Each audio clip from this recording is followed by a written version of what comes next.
I can't believe it's been over a year since we bought blue steel. Well, in this video, we're going to look back at the previous year, plus we're going to show you some bonus photographs and footage too.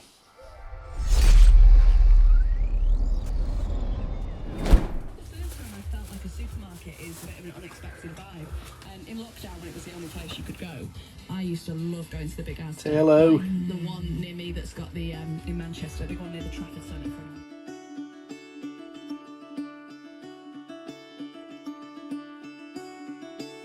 Caught behind Venetian blinds, out of reach for the city lights. This ain't where I belong. Hey, look at me, man, what I become. Blue steel was initially called Francisca, but we had difficulty saying that name, as did many others. So we decided to call her Blue Steel, mainly because she's built out of steel, but also because Rachel's intention was to paint the whole blue. Sitting in my pocket, in plain sight, all alone. I think it's time for me to go, burn all bridges. All I know, I got lost along the way, fell between the foam, pulling stitches. Time to let go, so come what may.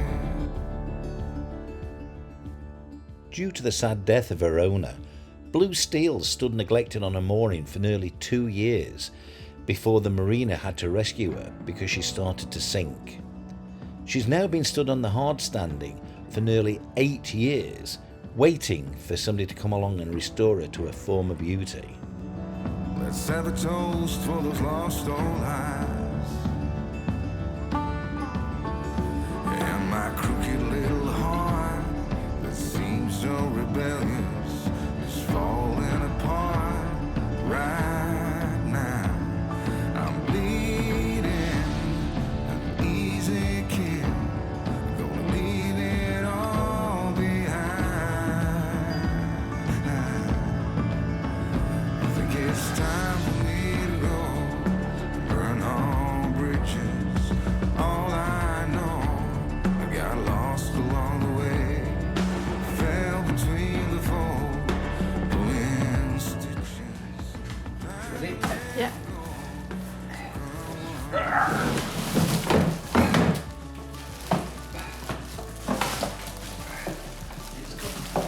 You all, I bet Jamie wants one of these. Oh, okay. Is that R2D2?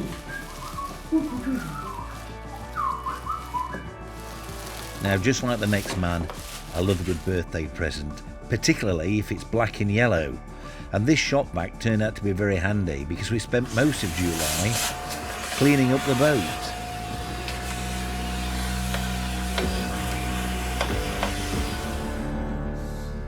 This ain't where I belong. Look at me, man, what I become.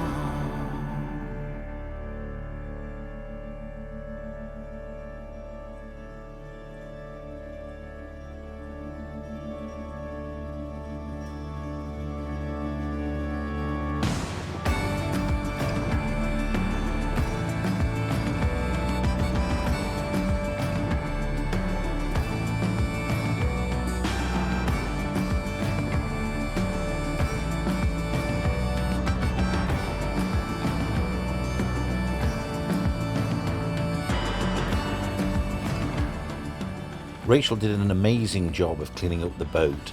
We needed to get the boat clean to have a clean environment to both work in but also to stay in, because the problem for us was we were living 6 hours away from Blue Steel and having to travel down and spend several days there. So while we were with Blue Steel, we had to stay and sleep on the boat, so cleanliness was quite important. But not only was cleanliness important, so was water, so I had to attend to quite a few ice-damaged burst pipes before we could get water on. Another pipe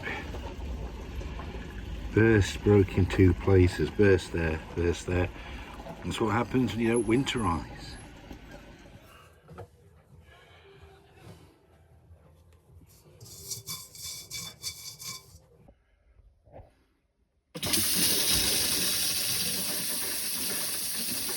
So, success after all. We managed to get the water on, which meant, most importantly, that we were able to make coffee.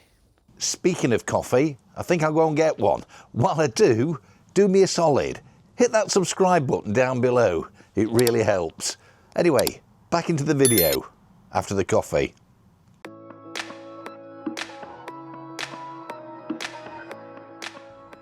August was about holes. As nice as the weather was, we were very conscious that the winter was coming up, and the huge amount of damage that had been done to Blue Seal was caused by all the holes around the boat, most of it caused by galvanic corrosion, and these holes had been letting rainwater into the boat, allowing the boat to corrode from the inside outwards. So first step was to find all the holes, needle gun out all the loose rust, put some rust converter on it just to try and hold back the corrosion, and cover the holes with some butyl tape. So all this damage, this is, we're in the aft cabin, a lot of water damage in here, it was diabolical. All this damage down the back, these are just off the bed. Up here, look, this is wrong, look. All this damage, all this here that I've pulled out is because, can you see that? That is the silver roofing tape that I've put. That's for the holes in the side. What's happened is it's been completely neglected. The previous owner of the boat hasn't made the boat watertight, and all this was because of this tiny hole. They could have easily been covered. I've just used roofing tape at the moment. It feels sticky on the bottom, just to make it dry. All this damage could have been prevented. Just, 20 minutes work up there. And this is what most of the damage has come from. That was broken hatch that's done all that, and that was that hole. It's sacrilege. Because all the damage has been caused by water ingress, the first thing we've had to do is stop the water from coming in. So I've spent a lot of time just going around with the needle gun on the outside, needle gunning out every bit of corrosion that looks like it's got a hole in it, revealing the holes, because you'd be surprised you don't realise there's a hole until you've hit it with a needle gun. And then we've been using butyl tape just to temporarily seal everything up and stop the water from getting in. And I think for the first time we've got the boat dry, because every time we come back the bilges have been full of water. This is the first time we've come back and there's been no water in the bilges except a small trickle that we've got at the front that I'm not sure where it's coming from at the moment, but almost dry. So that's good news. Now it's dry, we can get on with trying to get some of the repairs done in here, get to the hull, see how much of the hull we can see from inside the boat, prep it, ultrasound it, and if it's good steel, paint it, and if it's bad steel, we'll be cutting it out. When you're old and you're tired and the system has got you, what do you do to escape? You buy yourself a rusty old tub and think about living aboard. First job, coffee machine. There we go. All right.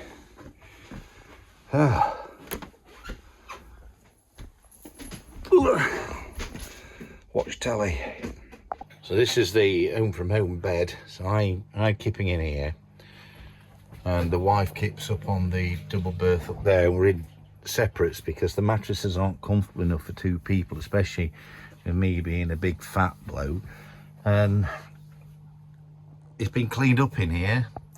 It's clean, but you can see the state of the inside. So where it's good, it's good, and then where it's bad, it's bad. And this has come from all those holes. The hole is in my bucket. Now this is an example of what I've been doing on the top. We've taken the handrail off. Wherever the stainless steel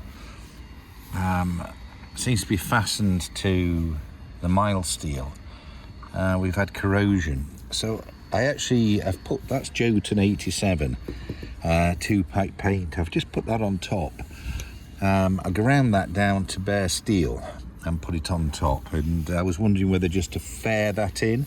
That was one of the things that I thought I would do. I've taken all the corrosion out, it has gone, So I either should leave that, sand it down, put a fairing compound on the top, sand it and then paint it, or I wonder whether to pad weld it. I just don't know whether it's necessary in the superstructure, you know, whether it's just better off with an epoxy fairing compound, or whether I should pad weld it. I'll let you give me your thoughts on that, to be honest, because I don't know. Same here, that one's not too bad. Bonus, local fishermen. These are the guys, fishing boats down here. Local fisherman's just dropped off. Bucket full of whelks. Got to figure out how to cook them now. Diet Coke, yeah. I've got Coke Zero, it's outside. Oh, God, no. So this is the steel I've cut out of the boat that way. See, so that's some of the white from here. Okay. So that's cut out from that side there. And what you see is the steel is still in fairly good nick. Where it's good, it's good. So you can see the patches where there's been corrosion here, but that piece ain't too bad at all. So a lot of the steel is pretty good. And there we have it. You see, no loss of steel at all. Still its original 4mm thick. So finally we managed to get the boat dry by patching up all the holes and emptying all the water out of the bilges. It was now time to inspect the damage that had been done by 8+ years of rainwater sat inside the bilge of a steel boat. We decided to start underneath the galley where the water tanks were. This seemed the easiest to access, and I was quite keen to see just how much damage had been done. In the bowels of the boat, underneath the galley, and we're going to have a look, see what damage there is down here. When we first came to the boat, it was full. This was full of water. Well, not full, it was full up to the first chine, if you like, up to here, maybe a bit higher, up to about here.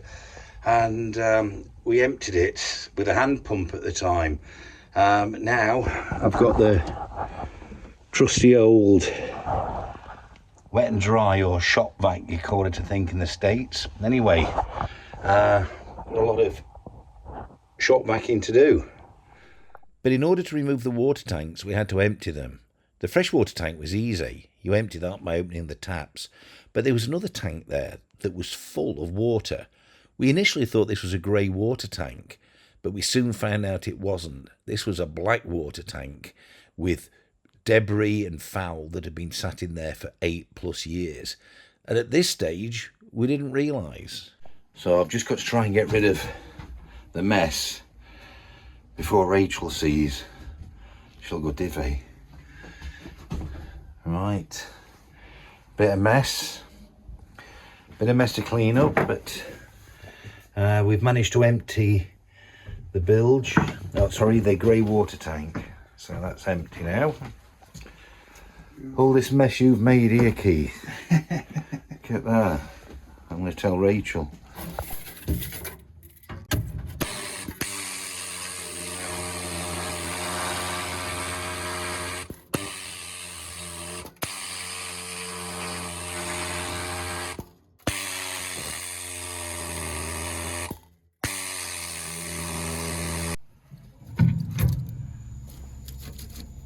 There's a lot of corrosion down there.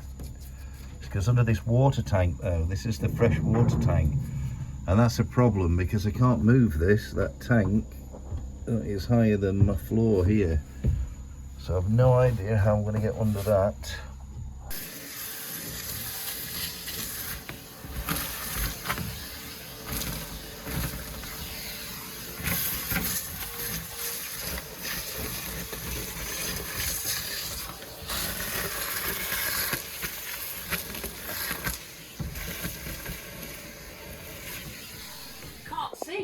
I'm in trouble. I forgot to put the filter on the wet and dry. It's set for wet at the moment. So now the boat's full of dust. And Rachel's only just cleaned it. There's the filter.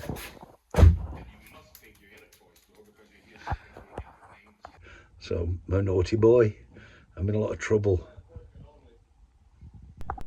And at this stage, it became blatantly obvious from the significant state of pitting that this steel here is completely shot and is going to have to be cut out and replaced with new. However, the water tank and the black water tank are still in the way. And in order to be able to cut out the steel and to replace it, they're going to have to go. Sadly, they were too big to be able to get out of the hole in the galley floor, so I was forced to have to cut them apart with the plasma cutter. Every time we go to the boat, we nip to the supermarket and do some shopping. And when we do, we always need butter. And then when we leave the boat, we can't leave the boat on the boat, so we turn the fridges off, so we bring the butter back. And then we forget to take it with us. So I think we've got more butter here than anybody needs. We need to find a way of not keep buying butter. And you can see here, most of this stuff, apart from the Amazon packages at the top, this is all the documentation, the paperwork that came with Blue Steel. We've thinned that out. We've chucked a load of stuff away because it was basically magazines and clippings and information for equipment that's not aboard. So we've got rid of that. But we've got a lot of stuff in here. There's a logbook which doesn't really have much in it. Lots of manuals, a lot of the electronics on board, the autopilot system and everything like that. There's a manual for there. So there's a lot of stuff that came with her. Back on the boat for another rainy, cloudy West Wales weekend. Long weekend. So while I'm here, I've got a couple of jobs that I needed to do. First thing is I need to try and sort out that DC electrical system that I showed you last time. You might not think it's a priority, but I wanted to get the DC electrical system working so that I can attempt to turn over the engines. That's the first thing. The second thing I'm going to do is get down into that bilge again below the galley to try and sort out the rest of that floor. Okay, there it is.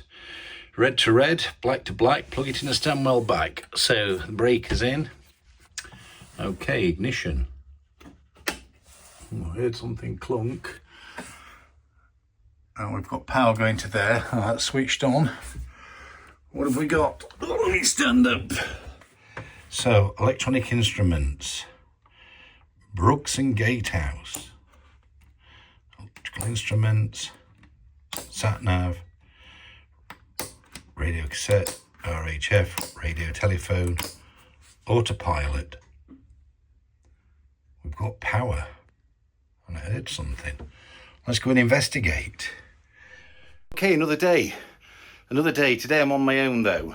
Keith's had to go back.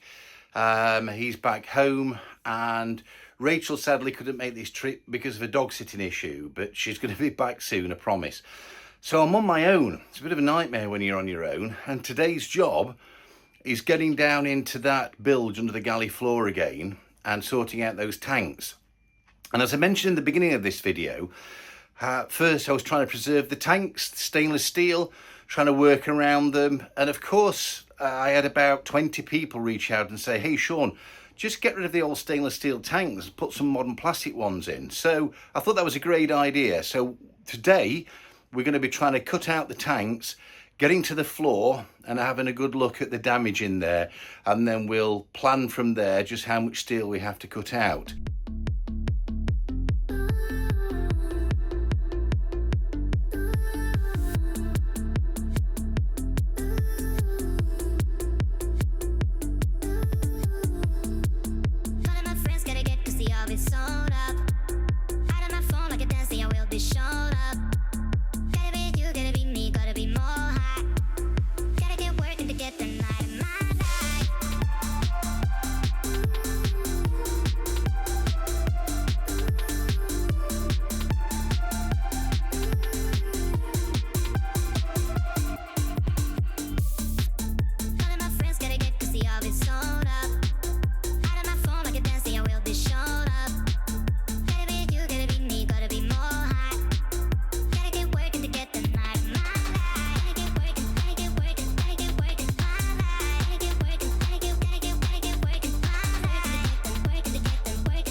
Well, it's about 3:30 in the morning. The power tripped, the heat went off and it's getting cold. I've come down, you can't see it, but it's like a flood, it's like a lake. So the power lead, the connection is 2 power leads together. The connection was under the water, that's why it tripped. You can probably see. So it stopped raining now, but the skies look pretty miserable. Right, I've reset the breaker. Let's see if the heater's back on. Oh shit. Right.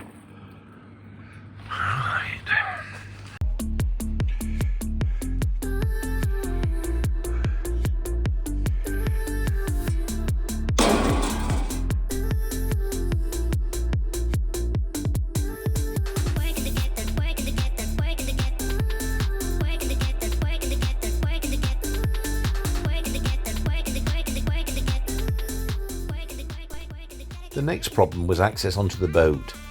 For quite a few months now we've been crawling up the ladders on the back of the boat, but it's proved quite challenging, particularly when you try to carry tools backwards and forwards, and particularly when it's wet and icy, because the steel ladders can get quite slippery. So we decided to build ourselves a wooden staircase with a platform.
There she is.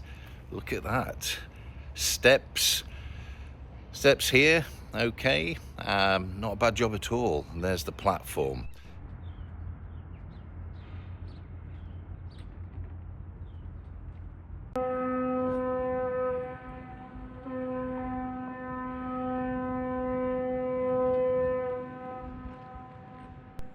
Now, once we got the stairs in, we decided it was time to get serious. We'd done enough playing around and looking and inspecting and trying to get our heads around how we were going to do things. Now it was time to do things in a methodical order, and we decided tentatively that we were going to start at the very stern of the boat in the aft cabin and start removing the cabinetry. Initially, we hoped we might be able to salvage some of the cabinetry, but in the end it turned out that it was far too difficult to try and salvage it, much easier to rip it out, and much better so that we could get to the steelwork beneath, give it a good inspection, and to be able to coat and paint it properly when the time comes. And I think it's fairly evident from the ultrasound readings that we did that this particular section of the boat that is in the aft cabin, the seal gets quite thin low down. Here at the top, it's over 4mm, it's 4mm steel, but down at the bottom, it's pretty badly corroded. And all this is in the aft cabin, behind the cabinetry and under the bed. So this is the reason that we've got to tear it out. We've got to get to this, and it looks like some new steel's going to have to go back in.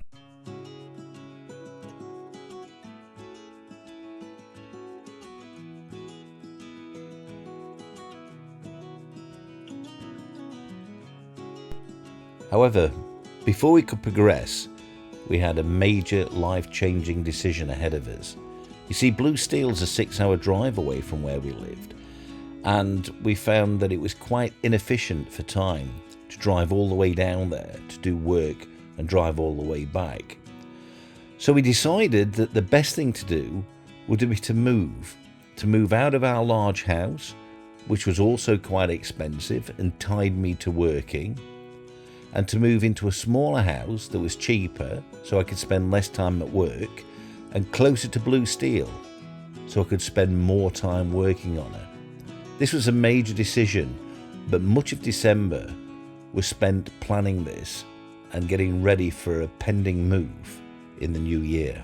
That's the house we're living at the moment, and unfortunately for us, it's very expensive to live here. You'd be surprised. The council tax alone was £270 a month. Never mind all the other bills and the usual costs of having a home. Beautiful house we've got here with a little bit of an airfield that I use for my paramotor. A lot of money, and money means hours of your life. And I'm not prepared to sell many more hours of my life, as few as I can. So, we need to make a move. 2025. Start the year as you mean to go on. Making silly decisions. Last year's silly decision to buy a rusty old tub, to renovate it, to escape the rat race. 2025's first stupid decision. Get rid of the beautiful house in all the farmland that me and the wife love, to live in a small bungalow, to downscale our lives so I can work less, we can renovate Blue Steel and sail off into the sunset and live happily ever after. Stay tuned. So we're unloading the boat because we don't need to stay aboard anymore.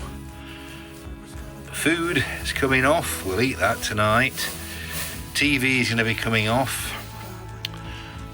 So, yeah, freezing cold. Don't feel very motivated. We were up at 2 o'clock this morning. Drove down here, unloaded the trailer, and then whizzed down to the boat. I think we're about ready for a cup of coffee and an early night.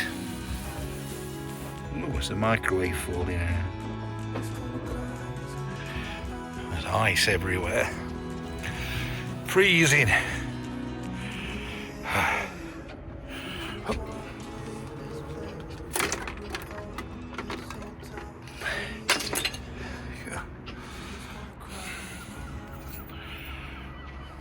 Oh dear.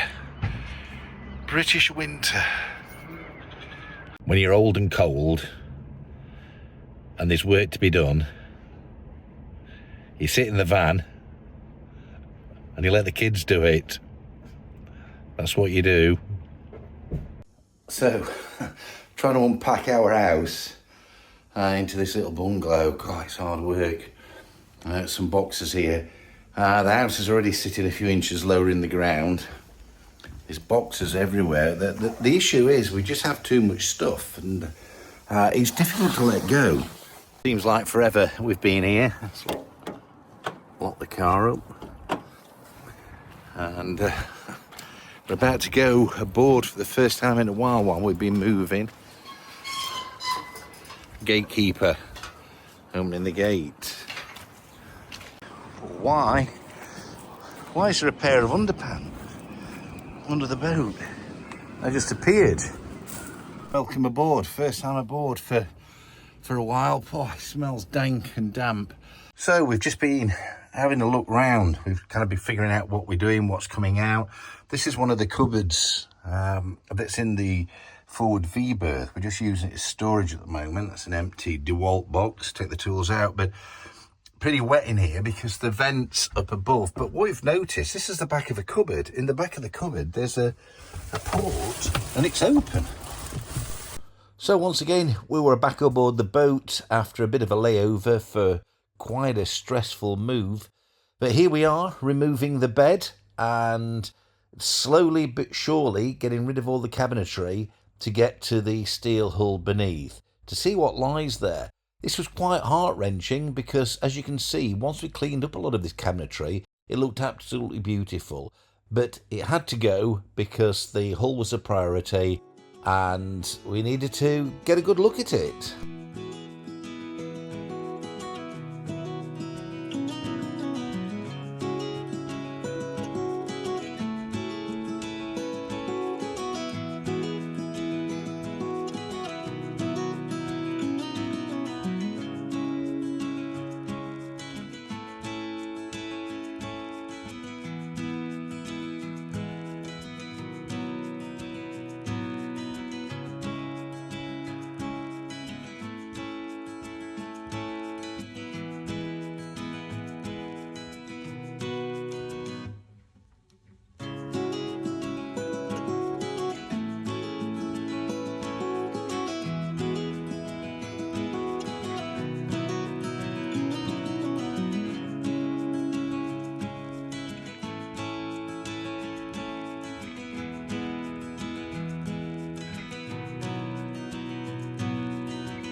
Well, thank you for joining us on this mad journey to renovate this rusty old tub. As you can see, we've got a lot of work cut out for us, a lot of corrosion in the back, we've got a lot of rust to get rid of and a lot of new steel to weld in. But let me take this opportunity to thank each and every single one of you for supporting us, whether you've supported us by watching the videos, leaving comments, or contributing in some of the ways that you can do. Thank you to each and every single one of you. Don't forget to tune into the next video because we've got something pretty horrendous to show you, a significant design flaw in this boat that we're now having to correct before we can finish putting the steel in the back. Join us on the next video very, very soon. And in the meanwhile, thank you once again. Please do hit that subscribe button and we'll see you very, very soon in the next video. Bye for now.